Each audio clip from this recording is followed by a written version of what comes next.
नमस्कार, मी बाबा बेलापूरकर. आपण पाहत आहात एकजूट महाराष्ट्र न्यूज.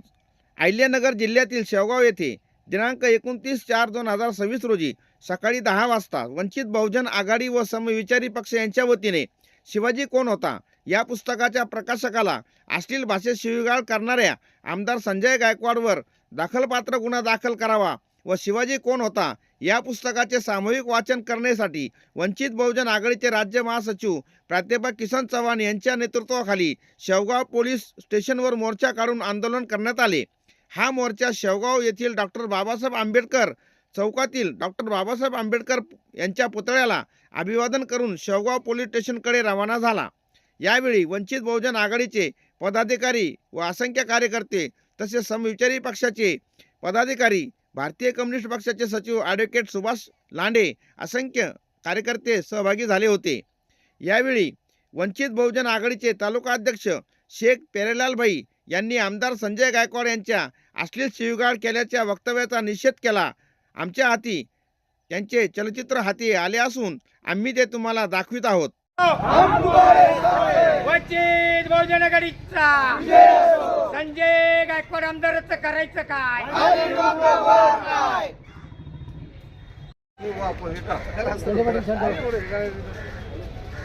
गेल्या 8-10 दिवसापूर्वी मनुवादी विचारसरणीचा शिवसेनेचा शिंदे गटाचा आमदार संजय गायकवाड यांनी त्या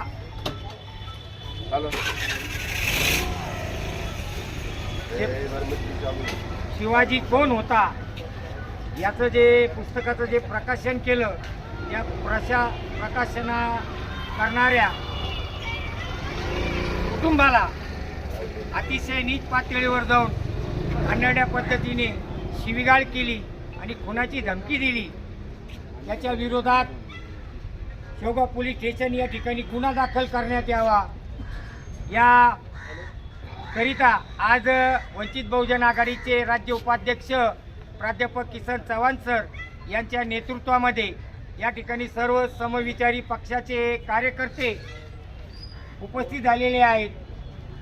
आदरणीय बाळासाहेब आंबेडकर यांच्या आदेशान्वये या ठिकाणी सामूहिकरित्या छत्रपती शिवाजी महाराज यांचं पुस्तक शिवाजी कोण होता या पुस्तकाचं सार्वजनिक वाचन या ठिकाणी करण्यात येणार आहे. तसंच माननीय PSI साहेब शेवगाव पोलीस स्टेशन यांना पत्र देऊन या ठिकाणी मनुवादी वृत्तीचा संजय गायकवाड आमदार याच्यावर गुन्हा दाखल करावा अशी या ठिकाणी आंदोलनाच्या मार्फत विनंती करण्यात येत आहे. तुर्तास एवढेच. भेटूया पुढच्या बातमीपत्रात. जय हिंद, जय महाराष्ट्र.